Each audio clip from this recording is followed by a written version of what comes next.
सुभाष चंद्र बोस भारत के स्वतंत्रता संग्राम के अग्रणी तथा सबसे बड़े नेता। द्वितीय विश्व युद्ध के दौरान अंग्रेजों के खिलाफ लड़ने के लिए उन्होंने जापान के सहयोग से आजाद हिंद फौज का गठन किया था।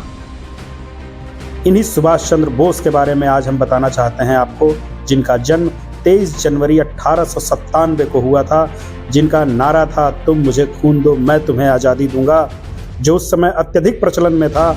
भारतवासी उन्हें नेताजी के नाम से संबोधित करते हैं। कटक के प्रोटेस्टेंट स्कूल से प्राइमरी शिक्षा पूर्ण कर 1909 में उन्होंने रेवेन्शा कॉलेजिएट स्कूल में दाखिला लिया। कॉलेज के प्रिंसिपल बेनी माधव दास के व्यक्तित्व का सुभाष के मन पर अच्छा प्रभाव पड़ा। 15 वर्ष की आयु में सुभाष ने विवेकानंद साहित्य का पूर्ण अध्ययन कर लिया था। 1915 में उन्होंने इंटरमीडिएट की परीक्षा बीमार होने के बावजूद द्वितीय श्रेणी में उत्तीर्ण की। 1916 में जब वे दर्शन शास्त्र में बीए के छात्र थे तो किसी बात पर प्रेसिडेंसी कॉलेज के अध्यापकों और छात्रों के बीच झगड़ा हो गया। सुभाष ने छात्रों का नेतृत्व संभाला, जिसके कारण उन्हें प्रेसिडेंसी कॉलेज से 1 साल के लिए निकाल दिया गया और परीक्षा देने पर प्रतिबंध भी लगा दिया। 49वीं बंगाल रेजिमेंट में भर्ती के लिए उन्होंने परीक्षा दी, किंतु आंखें खराब होने के कारण उन्हें सेना के लिए अयोग्य घोषित कर दिया गया। इंटरमीडिएट की तरह बीए में भी कम नंबर न आ जाए, इसलिए सुभाष ने खूब मन लगाकर पढ़ाई की और 1919 में बीए ऑनर्स की परीक्षा प्रथम श्रेणी में उत्तीर्ण की। कलकत्ता विश्वविद्यालय में उनका दूसरा स्थान था। पिता की इच्छा थी कि सुभाष आईसीएस बने, किंतु उनकी आयु को देखते हुए केवल एक ही बार में यह परीक्षा पास करनी थी। उन्होंने पिता से 24 घंटे का समय ये सोचने के लिए मांगा ताकि वे परीक्षा देने या न देने पर कोई अंतिम निर्णय ले सकें। सारी रात इसी असमंजस में वो जागते रहे कि क्या किया जाए। आखिर उन्होंने परीक्षा देने का फैसला किया और 15 सितंबर 1919 को इंग्लैंड चले गए। परीक्षा की तैयारी के लिए लंदन के किसी स्कूल में दाखिला न मिलने पर सुभाष ने किसी तरह किट्स विलियम हॉल में मानसिक एवं नैतिक विज्ञान की ट्राइपास ऑनर्स की परीक्षा का अध्ययन करने के लिए एडमिशन लिया। हॉल में एडमिशन लेना तो बहाना था, असली मकसद तो आईसीएस में पास होकर दिखाना था। सो उन्होंने 1920 में वरीयता सूची में 4था स्थान प्राप्त करते हुए पास कर लिया। इसके बाद सुभाष ने अपने बड़े भाई शरद चंद्र बोस को पत्र लिखकर उनकी राय जाननी चाहिए कि उनके दिलो दिमाग पर तो महर्षि दयानंद सरस्वती और महर्षि अरविंद घोष के आदर्शों ने कब्जा कर रखा है। ऐसे में आईसीएस बनकर वह अंग्रेजों की गुलामी कैसे कर पाएंगे। 22 अप्रैल 1921 को भारत सचिव ईएस मॉन्टेग्यू को आईसीएस से त्यागपत्र देने का पत्र लिखा। एक पत्र देश बंधु चित्तरंजन दास को लिखा, किंतु अपनी मां प्रभावती का यह पत्र मिलते ही कि पिता, परिवार के लोग या अन्य कोई कुछ भी कहे, उन्हें अपने बेटे के इस फैसले पर गर्व है। सुभाष जून 1921 में मानसिक एवं नैतिक विज्ञान में ट्राइपास ऑनर्स की डिग्री के साथ स्वदेश वापस लौट आए। सुभाष एक बार बचपन में अपनी मां के साथ मां काली के दर्शन के लिए मंदिर गए। मां जल्दबाजी में पूजा के सारी सामग्री तो लेकर गई थी अपने साथ, लेकिन लाल टीका ले जाना भूल गई। अब लाल टीका के लिए सुभाष को वापस भेजना पड़ेगा घर जाके कि तुम ये लाल टीका लेके आओ बेटा। सुभाष ने उसी समय चाकू से अपने हाथों को काटकर माँ को लाल रंग का टीका लगाने के लिए माँ से कहा कि माँ अब ये काली माँ को ये टीका लगाओ। सुभाष की ये दिलेरी ही बताती है कि बचपन में भी वो कितने दिलेर थे। इस कहानी में आगे चलते हैं। कोलकाता के स्वतंत्रता सेनानी देशबंधु चित्तरंजन दास के कार्य से प्रेरित होकर सुभाष दास बाबू के साथ काम करना चाहते थे। इंग्लैंड से उन्होंने दास बाबू को खत लिखकर उनके साथ काम करने की इच्छा प्रकट की। रविन्द्रनाथ ठाकुर की सलाह के अनुसार भारत वापस आने पर वे सर्वप्रथम मुंबई गए और महात्मा गांधी से मिले। मुंबई में गांधी मणि भवन में निवास करते थे। वहां 20 जुलाई 1921 को गांधी और सुभाष के बीच पहली मुलाकात हुई। गांधी ने उन्हें कोलकाता जाकर दास बाबू के साथ काम करने की सलाह दी। इसके बाद सुभाष कोलकाता आकर दास बाबू से मिले। इन दिनों गांधी जी ने अंग्रेज सरकार के खिलाफ असहयोग आंदोलन चला रखा था। दास बाबू इस आंदोलन का बंगाल में नेतृत्व कर रहे थे। उनके साथ सुभाष इस आंदोलन में सहभागी हो गए। गांधी द्वारा 5 फरवरी 1922 को चौरी चौरा घटना के बाद असहयोग आंदोलन बंद कर दिया गया, जिसके कारण 1922 में दास बाबू ने कांग्रेस के अंतर्गत स्वराज पार्टी की स्थापना की। विधानसभा के अंदर से अंग्रेज सरकार का विरोध करने के लिए कोलकाता महापालिका का चुनाव स्वराज पार्टी ने लड़कर जीता और दास बाबू कोलकाता के महापौर मेयर बन गए। उन्होंने सुभाष को महापालिका का प्रमुख कार्यकारी अधिकारी बनाया। सुभाष ने अपने कार्यकाल में कोलकाता महापालिका का पूरा ढांचा और काम करने का तरीका ही बदल डाला। कोलकाता में सभी रास्तों के अंग्रेजी नाम बदलकर उन्हें भारतीय नाम दिए गए। स्वतंत्रता संग्राम में प्राण न्यौछावर करने वालों के परिवारीजनों को महापालिका में नौकरी मिलने लगी। बहुत जल्द ही सुभाष देश के एक महत्वपूर्ण युवा नेता बन गए।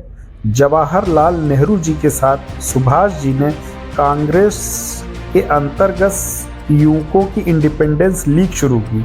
1927 में जब साइमन कमीशन भारत आया तब कांग्रेस ने उसे काले झंडे दिखाए। कोलकाता में सुभाष ने इस आंदोलन का नेतृत्व किया।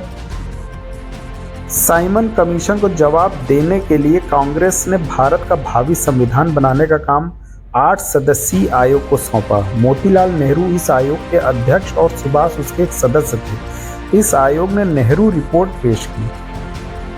1928 में कांग्रेस का वार्षिक अधिवेशन मोतीलाल नेहरू की अध्यक्षता में कोलकाता में हुआ। इस अधिवेशन में सुभाष ने खाकी गणवेश धारण करके मोतीलाल नेहरू को सैन्य तरीके से सलामी दी थी। गांधी जी उन दिनों पूर्ण स्वराज्य की मांग से सहमत नहीं थे। इस अधिवेशन में उन्होंने अंग्रेज सरकार से डोमिनियन स्टेटस मांगने की ठान ली थी, लेकिन सुभाष बाबू और जवाहरलाल नेहरू को पूर्ण स्वराज की मांग से पीछे हटना मंजूर नहीं था। अंत में ये तय किया गया कि अंग्रेज सरकार को डोमिनियन स्टेटस देने के लिए 1 साल का वक्त दिया जाए। अगर 1 साल में अंग्रेज सरकार ने ये मांग पूरी नहीं की तो कांग्रेस पूर्ण स्वराज की मांग करेगी, परंतु अंग्रेज सरकार ने यह मांग पूरी नहीं की। इसीलिए 1930 में जब कांग्रेस का वार्षिक अधिवेशन जवाहरलाल नेहरू की अध्यक्षता में लाहौर में हुआ, तब ऐसा तय किया गया कि 26 जनवरी का दिन स्वतंत्रता दिवस के रूप में मनाया जाएगा। 26 जनवरी 1931 को कोलकाता में राष्ट्र ध्वज फहराकर सुभाष एक विशाल मोर्चे का नेतृत्व कर रहे थे। तभी पुलिस ने उन पर लाठी चलाई और उन्हें घायल कर जेल भेज दिया। जब सुभाष जेल में थे तब गांधी जी ने अंग्रेज सरकार से समझौता किया, सब कैदियों को रिहा करवा दिया, लेकिन अंग्रेज सरकार ने भगत सिंह जैसे क्रांतिकारियों को रिहा करने से साफ इनकार कर दिया था। अपने सार्वजनिक जीवन में सुभाष को कुल 11 बार कारावास हुआ। 5 नवंबर 1925 को देशबंधु चित्तरंजन दास कोलकाता में चल बसे। सुभाष ने उनकी मृत्यु की खबर मांडले कारागृह में रेडियो पर सुनी। मांडले कारागृह में रहते समय सुभाष की तबीयत बहुत खराब हो गई, उन्हें तपेदिक हो गया, परंतु अंग्रेज सरकार ने उन्हें फिर भी रिहा करने से इनकार कर दिया था। सरकार ने उन्हें रिहा करने के लिए ये शर्त रखी कि वे इलाज के लिए यूरोप चले जाएं, लेकिन सरकार ने ये स्पष्ट नहीं किया कि इलाज के बाद वे भारत कब लौट सकते हैं। इसलिए सुभाष ने ये शर्त स्वीकार नहीं की। आखिर में परिस्थिति इतनी कठिन हो गई कि जेल में अधिकारियों को ये लगने लगा कि शायद वे कारावास में ही न मर जाएं। अंग्रेज सरकार ये खतरा भी नहीं उठाना चाहती थी कि सुभाष की कारागृह में मृत्यु हो जाए, इसीलिए सरकार ने उन्हें रिहा कर दिया। इसके बाद सुभाष इलाज के लिए डलहौजी चले गए। सन 1933 से लेकर 1936 तक सुभाष यूरोप में रहे।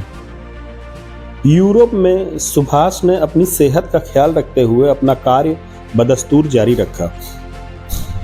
वहां वे इटली के नेता मुसोलिनी से मिले, जिन्होंने भारत के स्वतंत्रता संग्राम में सहायता करने का वचन दिया सुभाष जी को। आयरलैंड के नेता डी वलेरा सुभाष के अच्छे दोस्त बन गए थे। जिन दिनों सुभाष बाबू यूरोप में थे, उन्हीं दिनों जवाहरलाल नेहरू की पत्नी कमला नेहरू का ऑस्ट्रिया में निधन हो गया। सुभाष ने वहां जाकर जवाहरलाल नेहरू को सांत्वना भी दी थी। बाद में सुभाष यूरोप में विट्ठल भाई पटेल से मिले। विट्ठल भाई पटेल के साथ सुभाष ने मंत्रणा की, जिसे पटेल बोस विश्लेषण के नाम से प्रसिद्धि मिली। इस विश्लेषण में उन दोनों ने गांधी के नेतृत्व की जमकर निंदा की। उसके बाद विट्ठल भाई पटेल जब बीमार हो गए तो सुभाष ने उनकी बहुत सेवा की, मगर विट्ठल भाई पटेल बचे नहीं, उनका निधन हो गया। 1934 में सुभाष को उनके पिता के मृत्युशैया पर होने की खबर मिली। खबर सुनते ही वे हवाई जहाज से कराची होते हुए कोलकाता लौटे। यद्यपि कराची में ही उन्हें पता चल गया था कि उनके पिता की मृत्यु हो चुकी है, फिर भी वे कोलकाता गए। कोलकाता पहुंचते ही अंग्रेज सरकार ने उन्हें गिरफ्तार कर लिया और कई दिन जेल में रखकर वापस यूरोप भेज दिया। 1939 में जब नया कांग्रेस अध्यक्ष चुनने का समय आया, तब सुभाष चाहते थे कि कोई ऐसा व्यक्ति अध्यक्ष बनाया जाए जो इस मामले में किसी दबाव के आगे बिल्कुल न झुक सके। ऐसा किसी दूसरे व्यक्ति के सामने न आने पर सुभाष ने स्वयं कांग्रेस अध्यक्ष बने रहना चाहा, लेकिन गांधी जी उन्हें अध्यक्ष पद से हटाना चाहते थे। गांधी जी ने अध्यक्ष पद के लिए पट्टाभ सीतारमैया को चुना। कविवर रविंद्रनाथ ठाकुर ने गांधी को पत्र लिखकर सुभाष जी को ही अध्यक्ष बनाने का निवेदन किया।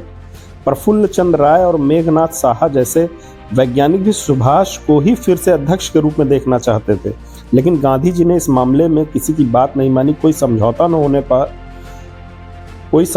होने पर बहुत बरसों बाद कांग्रेस पार्टी में अध्यक्ष पद के लिए चुनाव हुआ। सुभाष जी को चुनाव में 1580 मत मिले और सीतारमैया जी उनके अपोजिट थे, जिन्हें 1377 मत मिले। गांधी जी के विरोध के बावजूद सुभाष बाबू 203 मतों से चुनाव जीत गए, मगर चुनाव के नतीजे के साथ बात खत्म नहीं हुई थी। गांधी जी ने पट्टाभ सीतारमैया की हार को अपनी हार बताकर अपने साथियों से कह दिया कि अगर वे सुभाष के तरीकों से सहमत नहीं है तो वे कांग्रेस से हट सकते हैं। इसके बाद कांग्रेस कार्यकारिणी के 14 में से 12 सदस्यों ने इस्तीफा दे दिया। जवाहरलाल नेहरू तटस्थ बने रहे और अकेले शरद बाबू सुभाष के साथ रहे। आगे चलकर परिस्थितियां कुछ ऐसी बनी कि सुभाष जी कुछ काम ही न कर पाए। आखिर में तंग आकर 29 अप्रैल 1939 को सुभाष ने कांग्रेस अध्यक्ष पद से इस्तीफा दे दिया। वेशभूषा बदल करके अपने आप को छुपाए रखना सुभाष जी बखूबी जानते थे और अंग्रेजों को कई बार उन्होंने चकमा दिया। उसी का जिक्र हम अगले एपिसोड में करेंगे कि वो किस तरीके से अपने कोलकाता भवन से निकलकर वेश बदलकर कराची की तरफ गए, काबुल, और काबुल से उन्होंने रूस और जर्मनी की यात्राएं की और हिटलर से भी मुलाकात की। इसके लिए हम अगले एपिसोड में बात करेंगे। सुभाष जी को हम इसी तरह याद करते रहेंगे अपने अगले एपिसोड में। आप निरंतर साथ बने रहें। तब तक के लिए जय हिंद, जय भारत।